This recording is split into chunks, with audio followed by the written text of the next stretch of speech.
જય સોના વિદ્યાર્થી, good morning.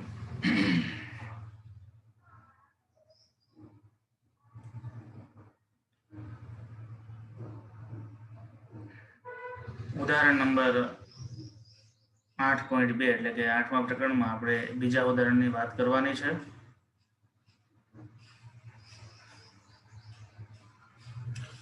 એક સમબાજુ ત્રિકોણ છે અને એના એબીસી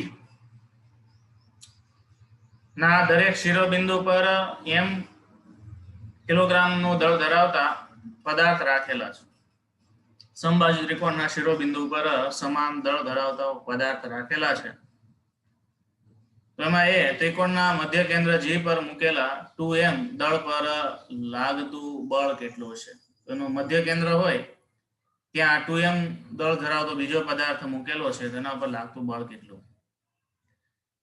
જો શિરોબિંદુ એ આગળનું દળ બમણું કરવામાં આવે, એટલે અહીંયા એ આગળ દળ છે એના કરતા બમણું કરવામાં આવે, તો હવે આ મધ્ય કેન્દ્ર ઉપર બળ કેટલું લાગે? પેલા ત્રણેય ઉપર સમાન છે અને પછી આના ઉપર એ બળ બમણું કરો તો એના ઉપર લાગતું બળ કેટલું, એની આપણી ગણતરી માંગી છે. A થી G, B થી G, C થી G સુધીનું અંતર 1 મીટર લેવાનું, એટલે કે દરેક શિરોબિંદુથી મધ્ય કેન્દ્રનું અંતર છે એ 1 મીટર જેટલું છે. જુઓ આકૃતિમાં દર્શાવ્યા પ્રમાણે.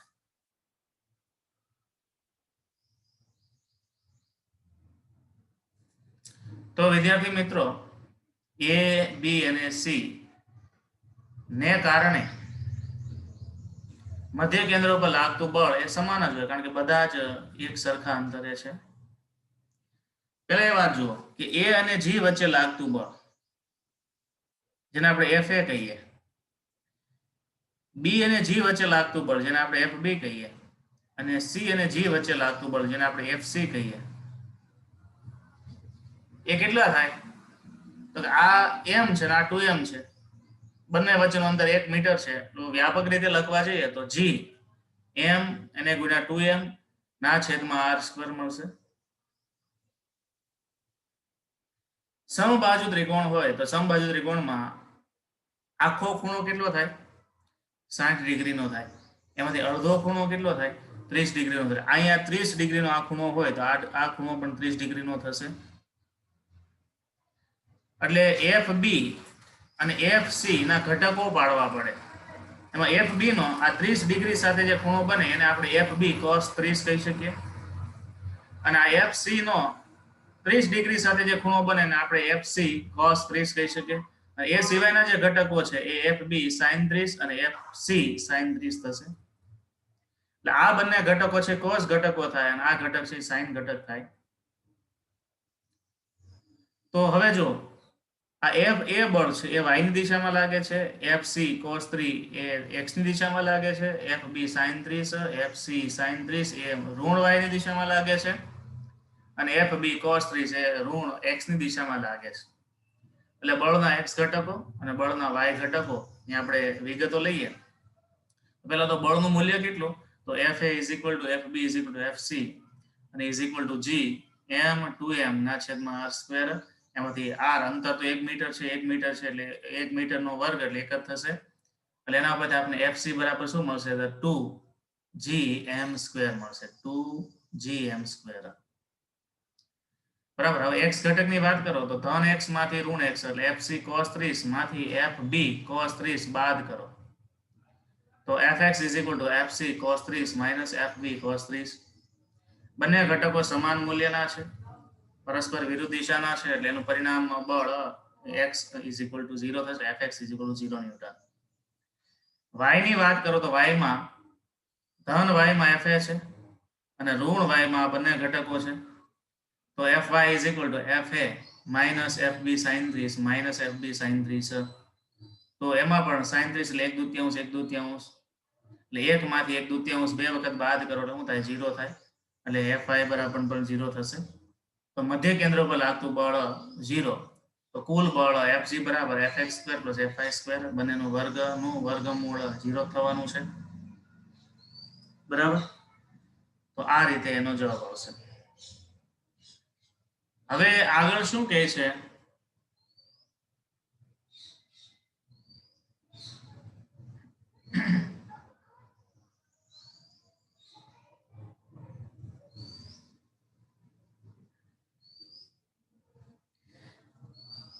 કે એના કેન્દ્ર ઉપર સમજો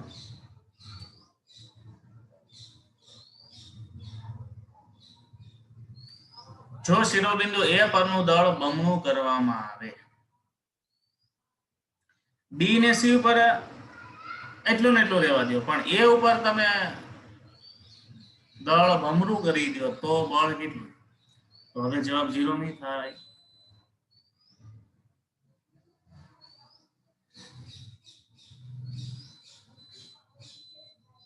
કેટલું થાય એ જોઈએ.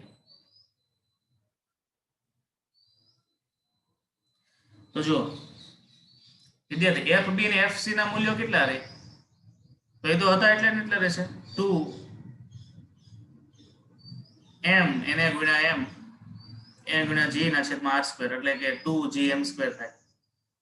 પણ a ઉપર તમે દળ બમણું કરો એટલે 2m ની જગ્યાએ 4m આવે, એટલે 2m અને એને ગુણ્યા 2m આવે, 2m ગુણ્યા 2m એટલે 4m થાય, 4m સ્ક્વેર.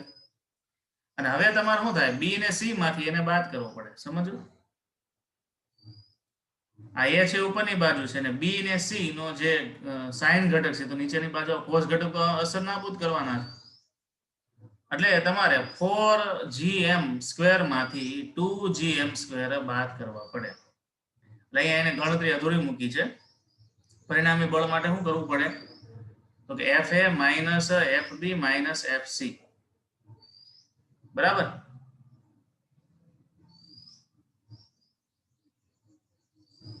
સોરી એમ નહીં, એક minute. fa minus fb sin 30 minus fc sin 30 છે. એક સ્ટેપ લખી નાખો તો અહીંયા નીચે પરિણામી બળ માટે. આ તો fb અને fc અને fa ના મૂલ્યો મળ્યા, પણ આખું પરિણામી બળ માટે આ રીતે લખવું પડશે. એમાં x ઘટક તો શૂન્ય થાય પરિણામી બળમાં, કારણ કે fc 30 માઇનસ fb 30 એટલે તો 0 થશે. પણ y ઘટક શૂન્ય નહીં થાય. નીચે લખો જોઈએ, કર્સર યાની નીચે લખો, x ઘટક લખો પહેલા. x ઘટક, x ઘટકમાં આ જે છે ને fx fc cos 30 minus fb cos 30 0 એ રિપીટ કરી નાખો. અને y ઘટક માટે ફરીથી સૂત્ર મૂકો, fa minus fb sin 30 minus fc sin 30.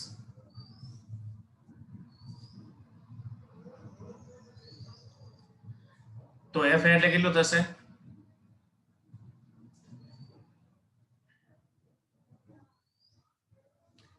gm square minus 1/2 2gm square minus 1/2 2gm square માંથી 1/2 બે માંથી કેન્સલ,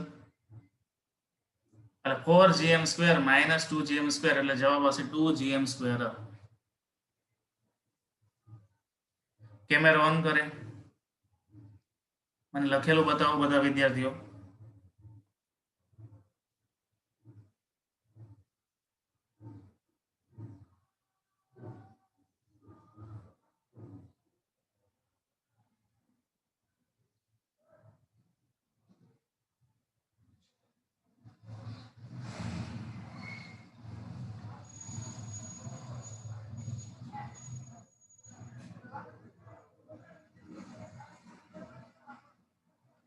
કેમેરો ઓન કરો અને મને સ્ટેપ બતાવો.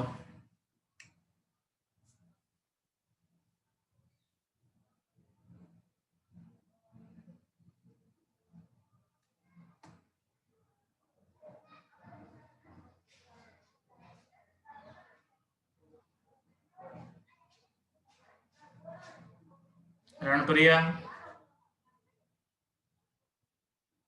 રમણી,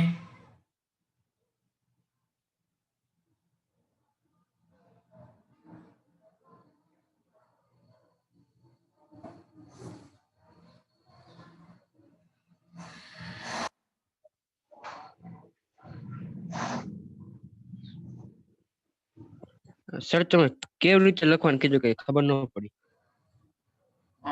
છે ને આમાં ગણતરી અધૂરી છે. જો તમને શું કીધું છે કે ત્રણેય શિરોબિંદુ પર mm દળનો પદાર્થ હોય ને ત્યારે તમારે પરિણામી બળ મેળવવાનું છે, અને પછી એમ કહે છે કે a ને b ઉપર mm દળનો પદાર્થ રાખવાનો અરે બી અને સી ઉપર mm દળનો પદાર્થ રાખવાનો અને એ ઉપર શું રાખવાનું છે 2m કરી દેવાનું. એટલે બીજા કિસ્સામાં અહીંયા 2m લેવાનું, અહીંયા m રહેવા દેવાનું, અહીંયા m રહેવા દેવાનું, અહીંયા તો 2m હતું જ. તો બીજા કિસ્સાનું પરિણામી બળ માટે એ લોકોએ ગણતરી અધૂરી મૂકી છે. અધૂરી કઈ રીતે? તો a અને b અને c ઉપર તો દળ એમની છે m જેટલું, એટલે fb અને fc ના મૂલ્યો તો એમને 2gm² જ આવશે. પણ a ઉપર તમે ડબલ દળ કરી નાખ્યું એટલે a અને g વચ્ચે બળ હવે કેટલું થશે 2gm² નો થાય, કેટલા થાય 4gm² થાય. તો ઉપરના કિસ્સામાં જો fc અને fb ના મૂલ્યો અને fa ના ત્રણેયના મૂલ્યો સમાન હતા એટલે x ઘટક અને y ઘટક બે શૂન્ય થાય. પણ હવે તમારા કિસ્સામાં fb અને fc સમાન છે અને fa નું મૂલ્ય જુદું છે, એટલે માટે x ઘટકમાં કોણ આવે fb અને fc આવશે, એટલે x ઘટક છે શૂન્ય થશે પણ fy ઘટક શૂન્ય ના થાય. બરાબર, એની તમારે ગણતરી કરવાની છે. એટલે સૂત્ર આનો આવે પણ અહીંયા ગણતરી અધૂરી છે. બરાબર, પરિણામી બળ નથી મેળવ્યું. પરિણામી બળનો x ઘટક અને પરિણામી બળનો y ઘટક તમારે મેળવવાનો છે. રીત તો આની આ છે. fy અને fx ના જે સૂત્રો છે એના રહેશે, પણ તમારે મૂલ્યો જુદા જુદા મૂકીને તમારે પરિણામી બળની ગણતરી કરવાની, ત્યારે એ પૂરો થાય. એટલે ગણતરી ટૂંકમાં અધૂરી છે. રાણપરીએ કીધું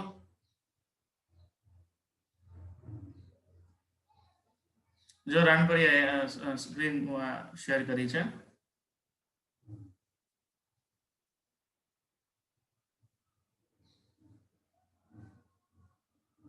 અને પછી પરિણામી બળનું સ્ટેપ લખી નાખ. F is equal to fx² plus fy² આખાનું વર્ગમૂળ.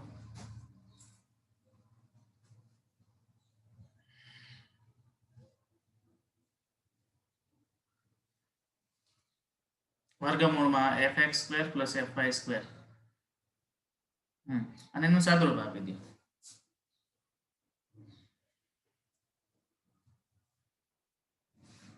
fx તો 0 છે એટલે fy એનું વર્ગમૂળનો વર્ગ એટલે fy is equal to f જ થશે. એટલે જવાબ આવશે 2gm². fy² અને એનું વર્ગમૂળ બે કેન્સલ થઈ ગયા.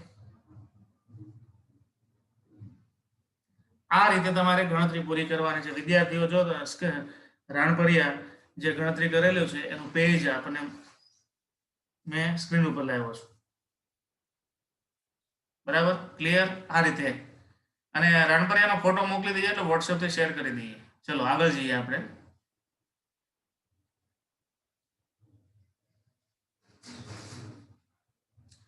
હવે વિદ્યાર્થીઓ બુકમાં જે વાત છે એ મુદ્દામાં ગુરુત્વાકર્ષણનો અચળાંક, જેને આપણે કેપિટલ G કહીએ, સ્મોલ g નહીં, 9.8 મૂલ્ય લે છે નહીં, કેપિટલ G, ગુરુત્વાકર્ષણનો અચળાંક કેવી રીતે ગણી શકાય? 6.6 × 10⁻12 ન્યૂટન મીટર સ્ક્વેર કિલોગ્રામ -2 નું મૂલ્ય કેવી રીતે નક્કી થયું એના માટેનો પ્રયોગ છે. અને પ્રયોગને કેવેન્ડિશનો પ્રયોગ કહેવાય છે. અહીં ધ્યાન આપો. આગળનો મુદ્દો 8.4, ટાઇટલ લખો 8.4 ગુરુત્વાકર્ષીય અચળાંક, એટલે 8.4 બાજુમાં લખજો 8.4 ગુરુત્વાકર્ષીય અચળાંક. જો ગુરુત્વાકર્ષણના સાર્વત્રિક અચળાંક નિયમમાં આવતો ગુરુત્વાકર્ષીય અચળાંક પ્રયોગ પરથી નક્કી કરી શકાય છે. અને આવું સૌપ્રથમ ઇંગ્લિશ વૈજ્ઞાનિક હેનરી કેવેન્ડિશે 1798 માં કર્યું હતું. કેવેન્ડિશે બહુ જાજા વર્ષો પહેલા, કેટલા વર્ષો થઈ ગયા? 1700, 1800, 1900 ને 2022, 500 વર્ષ થયા. જેનું મૂલ્ય નક્કી કર્યું હતું, બોલો, કેવેન્ડિશે પ્રયોગ કરીને. તો સૌ પ્રથમ ઇંગ્લિશ વૈજ્ઞાનિક હેનરી કેવેન્ડિશે પ્રયોગને આધારે નક્કી કર્યું હતું. તેણે વાપરેલા સાધનને સંજ્ઞાત્મક રીતે નીચેની આકૃતિમાં દર્શાવ્યા છે. તેણે જે સાધનો વાપર્યા હતા એની સંજ્ઞાઓ મૂકી છે. આખો એક ઇન્સ્ટ્રુમેન્ટ નથી, પણ હું તમને વિડીયોથી આખું ઇન્સ્ટ્રુમેન્ટ બતાવું છું કે કેવી રીતે પ્રયોગ થયો. બરાબર, અને પછી આપણે આ રેખાકૃતિ સમજવાનો પ્રયત્ન કરીશું.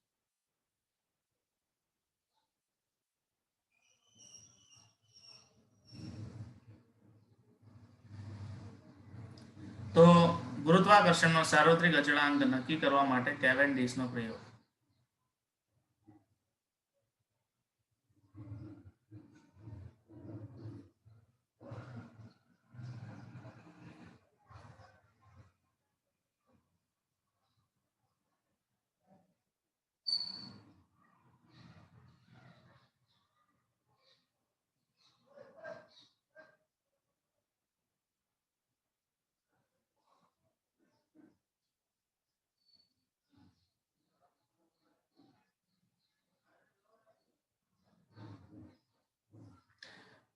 સ્ક્રીન તમારી સોરી વિડિયો તમારી સ્ક્રીન ઉપર આવે ત્યારે રાઇઝન કરજો.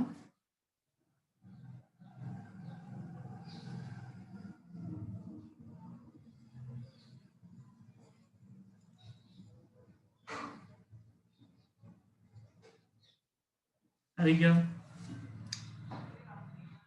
ઓકે, લોઅર એન્ડ લો.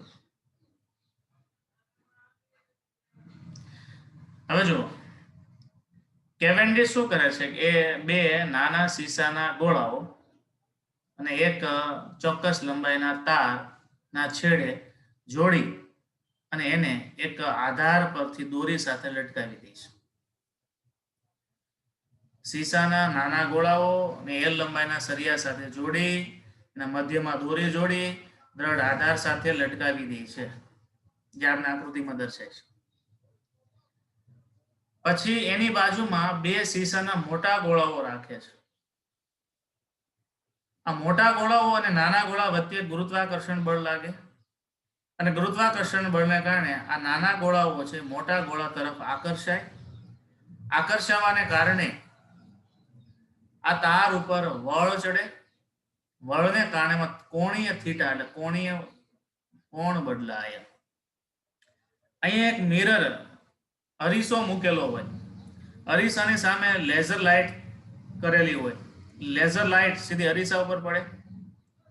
હવે જેટલો આમાં વળ ચડે એ વળને કારણે અરીસામાં પણ બળ આવે અને એ અરીસાના વળને કારણે લેઝર લાઇટ છે અહીંયા કોણ બતાવે, કોણ દર્શક કે કેટલો ખૂણો એટલે કેટલા ખૂણાનો વળ ચડે છે. ખરેખર આ પ્રયોગમાં દોરીમાં ચડતો વળ માપવાનો હોય છે. એ માપવા માટે જ્યારે વળ નો ચડ્યો હોય ત્યારે લેઝર લાઇટ જે જાય એની પાસે સામે રિટર્ન થાય. થોડોક એમાં વળ ચડે શું થાય, લેઝર લાઇટ અહીંથી આમ થાય ને અહીંથી આમ અમે આ બાજુ રિટર્ન થાય ને અહીંયા ખૂણો દર્શાવે એટલા ખૂણાનો વળ ચડ્યો. બહુ સૂક્ષ્મ ફેરફાર થાય. આ કેવેન્ડિશના પ્રયોગમાં આખું સેટઅપ છે, એ આપણે જોઈ લઈએ.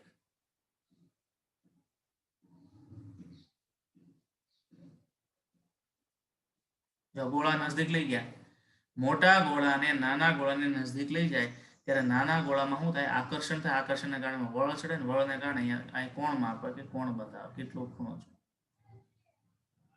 ફરીથી જો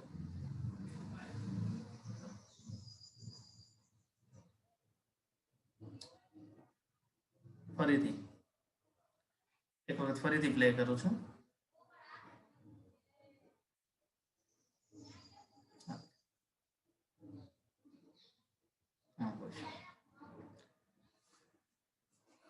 તો આ પ્રયોગની મદદથી હજી એક બીજો વિડિયો છે એ શેર કરું છું.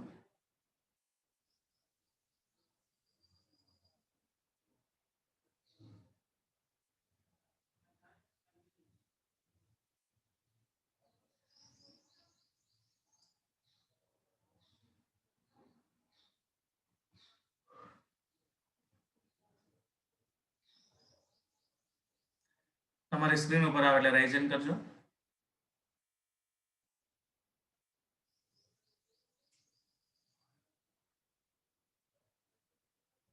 ઓકે, જો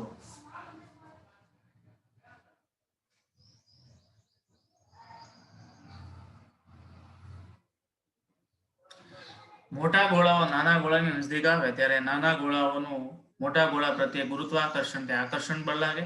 આકર્ષણને કારણે વળ ચડે અને વળને કારણે કોણ બદલાતો આપણને દેખાય છે. હવે વિદ્યાર્થીઓ, આજે એને પ્રયોગ કર્યો એ પ્રયોગની રેખાકૃતિ આપણને દર્શાવેલી છે.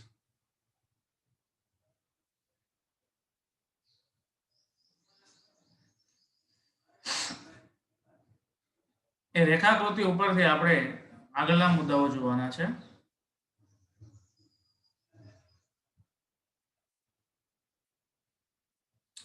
તો આ નાના ગોળાઓ છે જેમનું દળ સ્મોલ m છે. કુલ બંને ગોળા વચ્ચેનું અંતર l છે. મોટા ગોળા અને નાના ગોળા વચ્ચેનું અંતર r જેટલું છે. આ બાજુ પહેલા ગોળા પર લાગતું બળ F1 છે, બીજા ગોળા પર લાગતું બળ F2 છે. બળ યુગ્મ છે. બળ યુગ્મ શું કામ? કારણ કે બંને બળ પરસ્પર વિરુદ્ધ દિશામાં લાગે છે અને બંને મૂળ ની કાર્ય રેખાઓ એકરસ્ત નથી અને બંને બળના મૂલ્યો સમાન છે. બળ યુગ્મને કારણે ટોર્ક ઉત્પન્ન થાય અને ટોર્કને કારણે આ ગોળાઓમાં ચાક ગતિ આવે અને ચાક ગતિને કારણે આ તારમાં વળ ચડે છે. આકૃતિમાં દર્શાવેલ સ્મોલ m દળના નાના નાના સીસાના ગોળાને L લંબાઈના સરિયાના છેડે લટકાવેલા છે લગાવેલા છે. તેમાં બળ યુગ્મ ઉત્પન્ન થાય છે.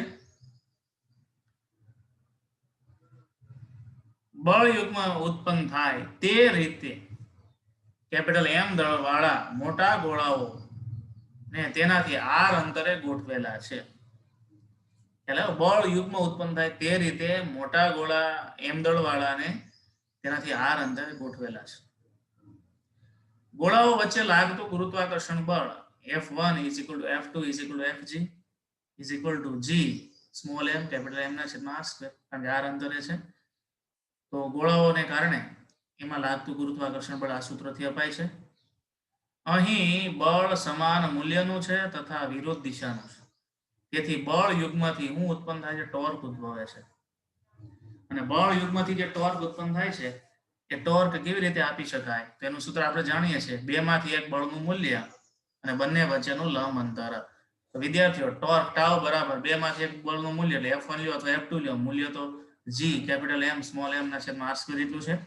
અને બંને વચ્ચેનું લંબ અંતર કેટલું થાય? તો સરિયાની લંબાઈ જેટલું થાય. બંને વચ્ચેનું લંબ અંતર સ્મોલ l સરિયાની લંબાઈ જેટલું લંબ અંતર. આને કીધું સમીકરણ નંબર 1. આ બળ યુગ્મથી ઉદ્ભવતું ટોર્ક મળ્યું. હવે ગોળાના પરિભ્રમણને કારણે શિરોલંબ તારમાં ઉદ્ભવતું પુનઃસ્થાપક ટોર્ક. કોઈ પણ તારને તમે વળ ચડાવો, ખબર છે સ્પ્રિંગમાં જેમ વળ ચડાવો, તારમાં તમે વળ ચડાવો તો તારમાં વળ ન ચડે. બહુ કડક તાર હોય તો આમાં ઝાટકો મારીને વળ ઉખડી જાય. તો કોઈ પણ તારમાં તમે વળ ચડાવો તો તારના દ્રવ્યને કારણે તારની અંદર ઉદ્ભવતું પુનઃસ્થાપક ટોર્ક ટાઉ1 બરાબર શું થાય? k થીટા થાય. જ્યાં k છે એ બળ અચળાંક છે અને થીટા છે એ તારમાં વળ ચડેલો થીટા છે. અહીંયા બળ અચળાંકને ભૂલ થઈ છે, વળ અચળાંક લખવાનો, બળ નહીં વળ અચળાંક. જ્યાં કે કારણ કે તારમાં વળ ચડાવો ત્યારે પુનઃસ્થાપક ટોર્ક ઉત્પન્ન થાય છે. એટલે બળ અચળાંક નહીં, વળ અચળાંક છે તથા થીટા એ તારમાં ચડેલો કોણ છે. તારમાં ચડેલો કોણ? તારમાં ચડેલો વળ છે. આપણે એમ કહેતા કે બહુ વળ ચડી ગયો છે, વહીવટ કરવો પડશે. પછી વળ એટલે વળ માં તમે ખબર પડે જ ને. અને એ વળ અચળાંકનો એકમ શું થાય? તો ન્યૂટન મીટર. એક મિનિટ, વળ અચળાંકનો એકમ F બરાબર kx, તો k બરાબર F ના છેદમાં x ન્યૂટન પ્રતિ મીટર થાય. અહીંયા ભૂલ, ન્યૂટન મીટર ગુણ્યા મીટર નહીં, ખાલી ન્યૂટન પ્રતિ મીટર -1. તો આ મીટર કાઢી નાખવાનું અને આ મીટર -1 રહેવા દેવું હોય તો આ m કાઢી નાખવાનું. બરાબર? તો સમતોલન સ્થિતિમાં શું થાય? બંને ટોર્ક સમાન હોય. કયું ટોર્ક? તો વળ અચળાંકનું ટોર્ક અને ગોળાઓને ગુરુત્વાકર્ષણને કારણે ઉદ્ભવેલું ટોર્ક બંને સમાન હોય. આપણે શું થાય છે કે તમે ગોળા નજદીક લઈ ગયા એટલે થોડોક વળ ચડ્યા પછી તો એ સ્થિર થઈ આમ ફર્યા ન કરે, ગોળા પાસે સ્થિર થઈ જાય. સ્થિર એટલે સમતોલન સ્થિતિ. સમતોલન સ્થિતિમાં બંને ટોર્કના મૂલ્યો સમાન બને છે. તો ટોર્ક ટાઉ બરાબર ટાઉ ડેશ થાય. તો ટાઉ નું મૂલ્ય કેટલું હતું? G capital M small m l ના છેદમાં r સ્ક્વેર. અને અહીંયા ટાઉ થીટા બરાબર શું છે? k ટાઉ ડેશ બરાબર k થીટા છે. આમાંથી g ને કરતા બનાવો. ચલો g ને કરતા બનાવો શું થાય? k થીટા r સ્ક્વેર ના છેદમાં capital M small m upon l. તમે જો k એટલે શું થાય? તારનો વળ અચળાંક.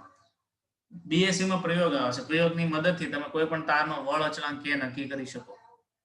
થીટા, તો થીટા તમને બતાવે કેટલા ડિગ્રીનું એમાં કોણાવર્તન થયું. r એટલે અંતરે તમને ખબર હોય કેટલા દૂર મૂકેલા છે. સ્મોલ m એટલે મોટા નાના ગોળાનું અને કેપિટલ M એટલે મોટા ગોળાનું દળ પણ તમને ખબર હોય કારણ કે આપણે જ પ્રેક્ટિકલ સેટ કરવાનો છે. અને l નું મૂલ્ય પણ આપણે ખબર હોય કેટલી લંબાઈનો સરિયો લીધો. બધા જ મૂલ્યો પ્રાયોગિક છે અને બધા પ્રાયોગિક મૂલ્ય આમાં મૂકી અને તમે સાદુરૂપ આપો તો સાદુરૂપ આપો એટલે તમને કેપિટલ G નું મૂલ્ય મળી જાય. અને આવી રીતે G નું મૂલ્ય મેળવ્યું હતું કોઈને? કેવેન્ડિશે. તો ઉપરના સમીકરણમાં ડાબી બાજુની બધી જ કિંમતો જાણતા હોઈએ અને ગણતરી કરીએ તો g નું મૂલ્ય કેટલું મળે છે 6.67 ગુણ્યા 10 ની minus 11 newton metre square kilogram minus 2 મળે છે. આ રીતે કેવેન્ડિશે પ્રયોગના આધારે કેપિટલ g નું મૂલ્ય નક્કી કર્યું હતું, જેને આપણે ગુરુત્વાકર્ષણનો સાર્વત્રિક અચળાંક કહીએ છીએ. ચલો, કોઈ વિદ્યાર્થીઓને આ પ્રયોગમાં કઈ ક્વેરી હોય તો રાઇઝન કરે.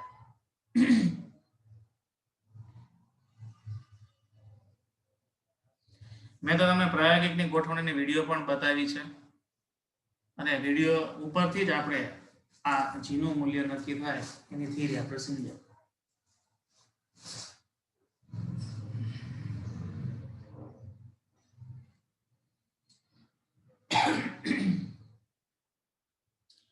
છે કોઈને કઈ પ્રશ્ન?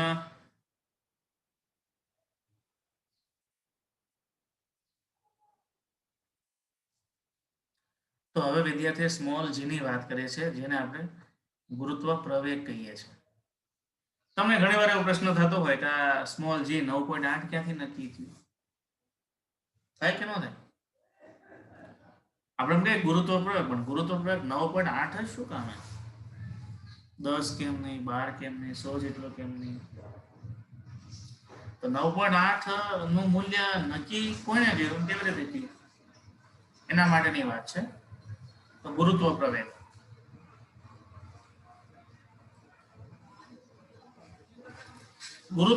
છે ને ગુરુત્વ બળ ઉપરથી વ્યાખ્યાયિત થાય.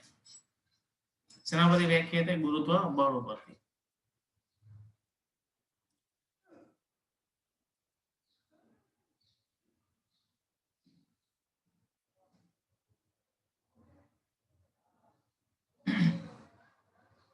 કેવી રીતે? બળનું સૂત્ર શું છે? તો F બરાબર ma. એમાંથી પ્રવેગ એને કરતા બનાવો તો a બરાબર શું થાય? બળના છેદમાં દળ થાય. તો બળના છેદમાં દળ થાય તો એકમ દળ આવ્યું કે ન આવ્યું છેદમાં?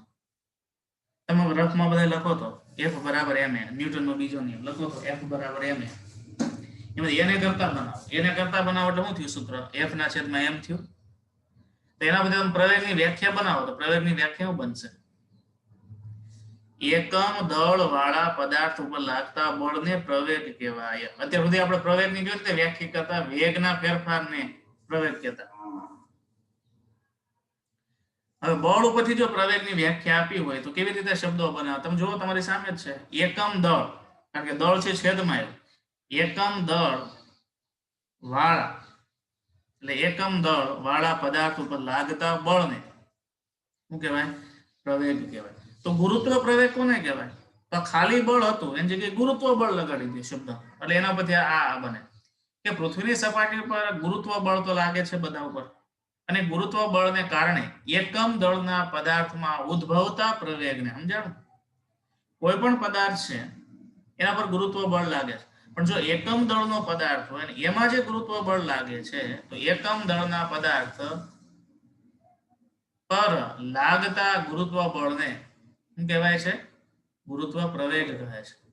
એટલે કે એકમ દળના પદાર્થ પર લાગતા ગુરુત્વ બળને ગુરુત્વ પ્રવેગ g કહે છે. એકમ દળના પદાર્થ પર લાગતા ગુરુત્વ બળને ગુરુત્વ પ્રવેગ સ્મોલ g કહે છે. પૃથ્વી પરના ગુરુત્વ પ્રવેગનું મૂલ્ય નક્કી કરવા માટે નીચેની આકૃતિ ધ્યાનમાં લ્યો. તો પૃથ્વી પરના જે પદાર્થ છે એના ઉપર ગુરુત્વ પ્રવેગ લાગે છે અને એનું મૂલ્ય નક્કી કરવા માટે શું કરીએ? નીચેની આકૃતિ ધ્યાનમાં લઈએ. હવે બરાબર ધ્યાન આપજો. માનો કે આ પૃથ્વીનો ગોળો છે, સમજો બરાબર. એ પૃથ્વીના ગોળાની ત્રિજ્યા r e છે. e એટલે અર્થ માટે આપણે e સંજ્ઞા વાપરી છે. અને આ જે આખે પૃથ્વીનો ગોળો છે એ પૃથ્વીના ગોળાનું, એટલે પૃથ્વીના ગોળાના પિંડનું દળ me જેટલું છે. એટલે પૃથ્વીનું દળ me જેટલું છે અને પૃથ્વીનું ત્રિજ્યા r e જેટલી છે. અને આપણે અહીં સપાટી ઉપર કંઈક છીએ. હવે માનો કે આપણે અહીં સપાટી ઉપર છે, સપાટીથી h જેટલી હાઈટ ઉપર, એટલે આપણી ઊંચાઈ ઉપર, તમે જે સપાટી ઉપર ઊભા છો ત્યાંથી h જેટલી ઊંચાઈ ઉપર કોઈ એકમ દળનો પદાર્થ છે, અને એકમ દળના પદાર્થનું દળ કેટલું છે? 1 કિલોગ્રામ. કારણ કે એકમ દળ તમે કહો છો, એટલે સ્મોલ m બરાબર આપણે 1 કિલોગ્રામ, 1 એકમ લઈ લઈએ. બરાબર. એટલે હવે છે ને આ પૃથ્વીના કેન્દ્રથી સમજો બરાબર, પૃથ્વીના કેન્દ્રથી આ એકમ દળનો પદાર્થ છે ને ત્યાં સુધીનું કુલ અંતર કેટલું છે? સ્મોલ r જેટલું છે, આપણે ધારી લઈએ. એટલે એમ પણ લખી શકાય સ્મોલ r બરાબર શું થાય? તો re પ્લસ h એવું પણ લખી શકાય, કારણ કે બેનો સરવાળો એ સ્મોલ r જેટલો થાય. ચલો આગળ જઈએ.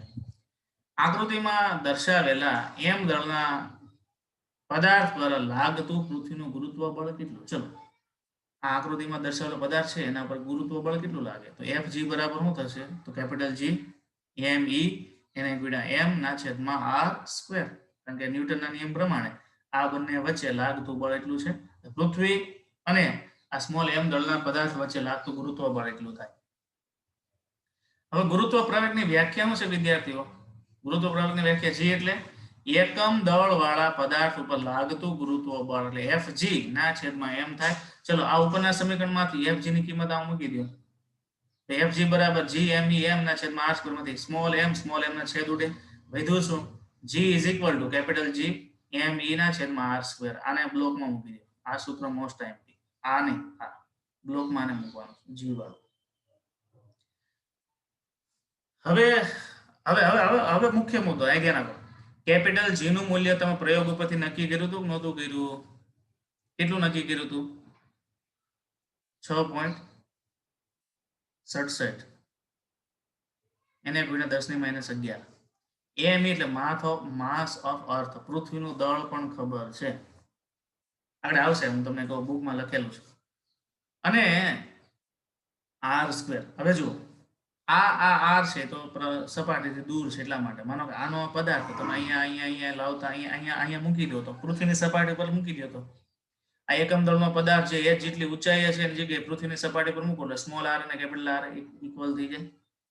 પૃથ્વીની ત્રિજ્યા આપણે ખબર છે 6400 કિલોમીટર. પૃથ્વીની ગોળાની ત્રિજ્યા 6400 કિલોમીટર છે, બરાબર? એ તમે આમાં મૂકો અને તમે સાદરૂપ આપો. જો આપ્યું છે જ્યાં g નું મૂલ્ય કેટલું લેવાનું છે? 6.67 ગુણ્યા 10⁻11. માસ ઓફ અર્થ, પૃથ્વીનું દળ કેટલું લેવાનું છે? 5.9 ગુણ્યા 10⁻24. અને re પૃથ્વીની સપાટી પર આવી હતા. જો પૃથ્વીની સપાટી પરના બિંદુ માટે re બરાબર r લેતા, તો re બરાબર r લ્યો તો g થઈ ગયું. અને g એટલે અર્થ ઓફ, એટલે કે ગ્રેવિટેશનલ એક્સેલરેશન ઓફ અર્થ, એટલે પૃથ્વીનો ગુરુત્વ પ્રવેગ મળે. એટલે પૃથ્વીનો એટલે પૃથ્વીની સપાટી પરનો ગુરુત્વ પ્રવેગ મળે. તો g બરાબર થશે G me ના છેદમાં r સ્ક્વેર. આ બધી કિંમત મૂકીને તમે સાદરૂપ આપો. સાદરૂપ તમારે જ આપવાનું છે, બરાબર? એટલે અહીંયા 9.6 એટલે રાઉન્ડ ઓફ 9.8 જેવો તમને જવાબ મળે છે. ટેલી કરી લેજો હોમવર્કમાં.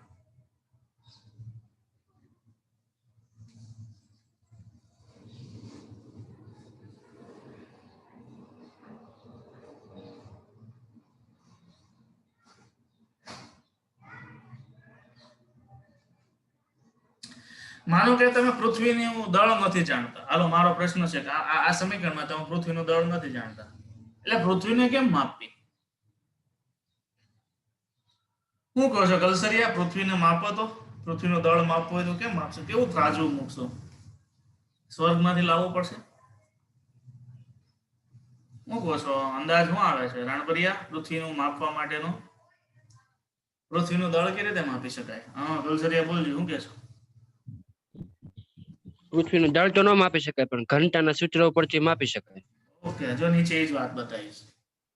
કારણ કે દળ બરાબર શું થાય? ઘનતા ગુણ્યા કદ. કારણ કે ઘનતા બરાબર દળ ગુણ્યા કદ. આપણે સૂત્ર ભણ્યા દળના છેદમાં કદ.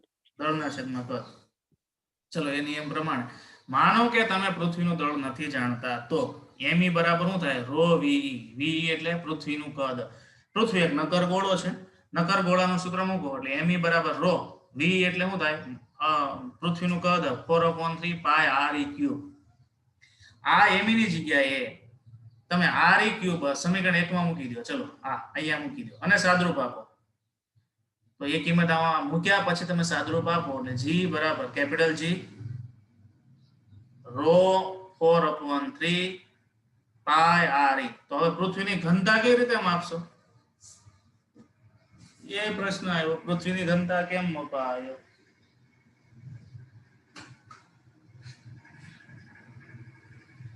હાલો પૃથ્વીની ઘનતા આમાં જો આ રીત તમે જાણો છો 6400 કિલોમીટર. પાઈ તો અચળાંક છે, 4/3 તો કિંમત છે, જેની કિંમત રો કેવી રીતે નક્કી કરશું કે પૃથ્વીનું રો એટલું છે? એના માટે કોઈને આઈડિયા આવે છે? હોમવર્કમાં આપું છું તમને પ્રશ્ન, પૃથ્વીની ઘનતા કેવી રીતે માપવી? યુટ્યુબમાં જોજો, how to measure the density of earth. ઇંગ્લિશમાં શું કહેવાય ઘનતાને? ડેન્સિટી.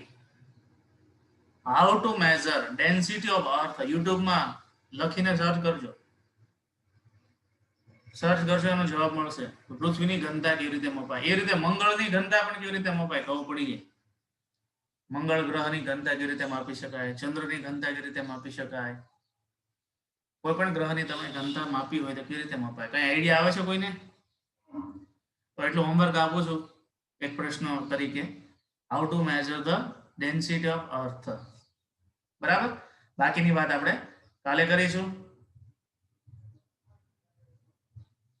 અને એ સિવાયનું કંઈ આમાંથી ક્વેશ્ચન હોય તો પણ કાલે આપણે વાત કરીશું. અહીંયા સમય પૂરો થાય છે. જય સ્વામિનારાયણ.